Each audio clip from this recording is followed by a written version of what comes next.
দেখো সকাল সকাল রান্না, এই যে জল খাবারে আজকে দেখো ধোঁয়া উঠছে। রুটি বানানো হয়েছে, আর এই রুটির সাথে দেখো ঘুগনি আছে মটরের, মটর দিয়ে আলু দিয়ে ঘুগনি আছে। আর দুপুরবেলার মেনুটাও দেখাই। তো আজকে ভাবছিলাম খিচুড়ি রান্না করব, তো দেখো এইদিকে দেখো ভাতটা হয়ে গেছে।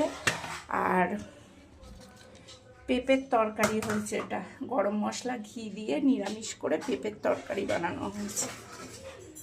আর দেখি কী রান্না, দেখো এটা কিন্তু এই যে কাঁঠালের দানা দিয়ে আর এই মটর ডাল দিয়ে, এই ডালটা না খুব সুন্দর খেতে লাগে। একটা ভাজা মশলা দিয়ে এই ডালটা বানানো হয়েছে, খুব টেস্টি হয় ডালটা।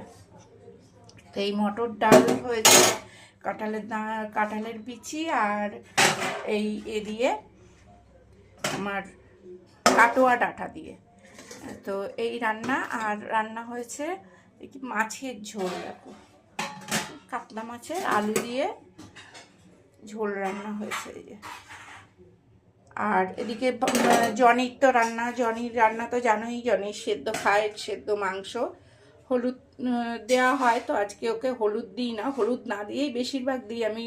ওর খাবারে কিন্তু আমি নুন দিই না, জানো তো বন্ধুরা, জনির খাবারে কিন্তু নুন দিতে নেই, ওই জন্য নুন দিই না।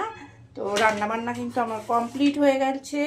আজকে ভাবছিলাম বর্ষার ওয়েদারে একটু খিচুড়ি রান্না করব, কিন্তু সকাল সকাল উঠেই দেখি আমার বর ভাত বসিয়ে দিয়েছে। তো কি করব তখন, আর ভাত যখন বসিয়ে দিয়েছে তাহলে তো ভাতের সাথে এই আইটেমগুলো না করলে হবে না। ওই জন্যই, তাই জন্য থাক, রাতের বেলায় যদি পারি একটু খিচুড়ি করব।